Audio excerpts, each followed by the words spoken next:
How's it going, everybody? Welcome back, and today we have a nice cool little video, a little interesting video we're going to be doing. So there's a tag going around for the top 5 covers in my collection, which is very difficult since I love so many covers in my collection. And I was thinking, I am the reigning back-to-back Comigories champion, so I thought, why not? I should probably join it and show my covers that I have. And then after I show you guys my covers, I'm going to talk to you guys a little bit about the whole CBCA stuff that's going on or whatever, and just give you guys my 2 little cents on it. But first, check out these covers, man. Well, first book I'm going to be showing you guys is this Clayton Crane variant of Swamp Thing. It's got yellow signature on it, and it's got the custom Clayton Crane label on it. I believe the only way you could get that label was if you go to his booth at one of his cons and you actually get it through him. It's awesome. I love it. I think Clayton Crane is very gifted when it comes to monsters. He's got that awesome, moist, wet look to it. Another one of my favorite artists and one of my favorite all-time covers is this Harley Quinn with the straight jacket. Now, this is the German loot chest variant. What I really like about this one is that this one's the uncensored version. The first print that came out here in the United States, they actually put some pants on her, so whatever. If there's something that really grinds my gears, that's censorship.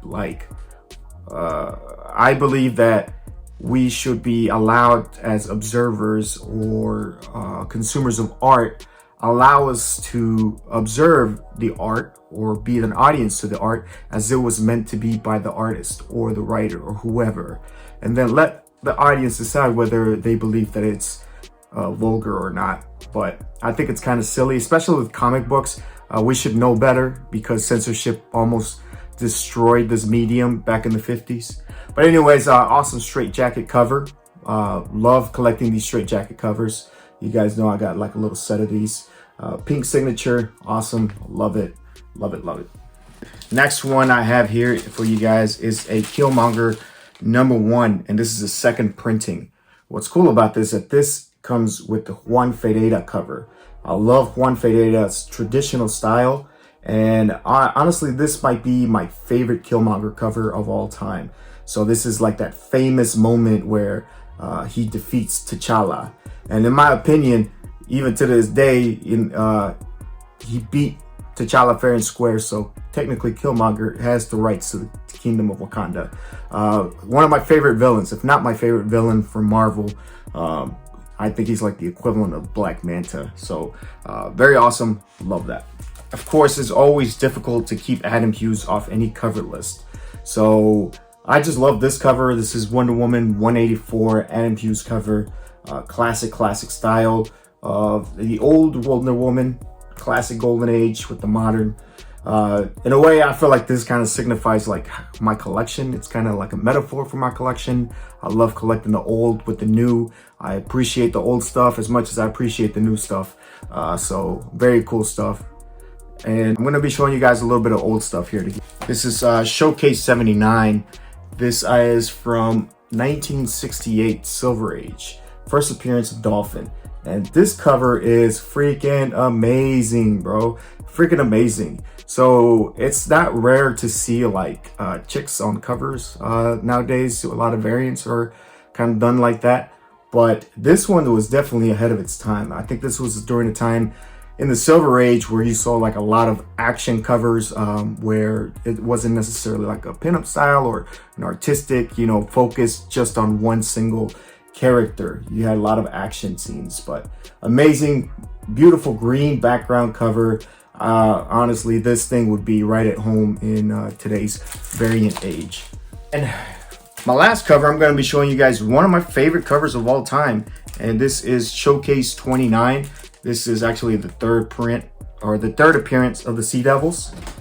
So this is an amazing cover by Russ Heath. Russ Heath was known for mostly a lot of war stuff, but then he came over to Showcase and he started doing a little bit of Sea Devil stuff. But technically, it was still kind of war because he did like some Frogmen stuff before, like the demolition experts and stuff. And I think that's how it started, and then it ended up being like a more fantasy driven book. But here you got this amazing Poseidon looking ass dude, and he's ready to stab it. I don't know if you've noticed with the Sea Devils, they're always fighting like these gigantic villains and stuff, and they're just kind of like, they're just combat divers, really. So amazing cover. All right, so those are my 5 covers. Really difficult to choose. I mean, if you ask me tomorrow, I'll probably pull out a different 5. But I also wanted to kind of take the opportunity to talk about the CBCA awards that are I think they're going on right now. I think there's some nominations going on. There's a website. If I remember, I'll put a link down below for it for you guys, so you can, if you want to participate, you can do the nominations and whatnot and so forth. So there is like a little bit of a rift going on between the community on whether these community awards should be had. Some people believe that it kind of divides the community because it's only going to be recognizing a certain section of the community. When I can understand that, because I feel like no matter how hard the people try, they're not going to be able to include everyone, because Comic Book Community Award, yeah, that kind of takes everyone from like not just YouTube but Instagram and everything.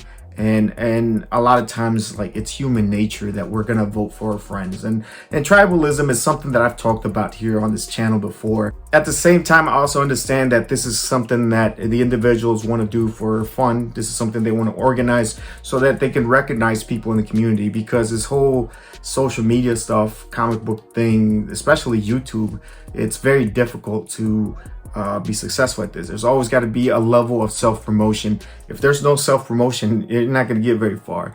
And it's kind of like, once you get the ball rolling, you got to keep it rolling. You know what I'm saying? Like, you can't stop. It just seems like at times audiences are fickle. They'll kind of move on to the next thing, right?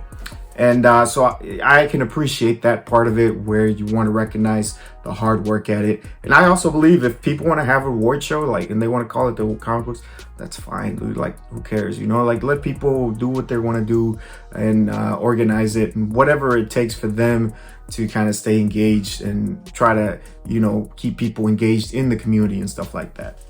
Now, for me personally, I really don't watch that much YouTube, so I'm like, I'm probably like a terrible person to kind of be nominating anyone. But just so you guys know, I'm not just talking shit. Like, I propose like a solution, right? Because at the end of the day, you know, neither side's gonna budge. But I believe that there can be a solution that can be. And what I propose is that after the community awards, you know, after all that stuff is done, I propose we start like some kind of other comic book community awards, where instead of nominating creators of comic book content, we nominate creators of comic books. Like, I feel like that's the one unifying thing in the community, is that no matter what, we're here for, you know, these little funny cartoon books, whether they're old, new, whatever. Everyone's here for the cartoon books, and I think it's something that everyone can appreciate. And, you know, have categories was like best Marvel book of the year, best DC book, best variant cover artist of the year, best stories, all that kind of stuff. And I think that would be something that I would love to participate in, because I would try to campaign for my favorite things that I'm reading. I was like, hey, and I think it would generate excitement in the stuff that we're reading, because I think, and no matter how you feel about like modern stuff, in order for this hobby to continue to survive, the modern stuff has to stay relevant. And the way it starts relevant is for people to actually read things and to get excited. And I think it's also an opportunity to let people know, hey, this is what we like and we want more of this. Like, these are the books we're enjoying and this is what we want. I think the community hasn't really been buzzing over any kind of book since maybe Something's Killing the Children and Venom. And I feel like those kind of days are, you know, I don't think there's been a series that's been keeping, you know, people buzzing for a long time. So anyways, that's just my opinion. It doesn't really matter.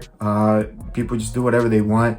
At the end of the day, you know, I'm kind of a fatalist or you know, nihilist. You know, I think, you know, nothing really matters. But whatever. You know, if anybody's got more of these community tags, let me know, because I love doing these. And even if you don't let me know, I'll probably jump in anyways. So thank you guys for watching, and I'll see you guys on the next one.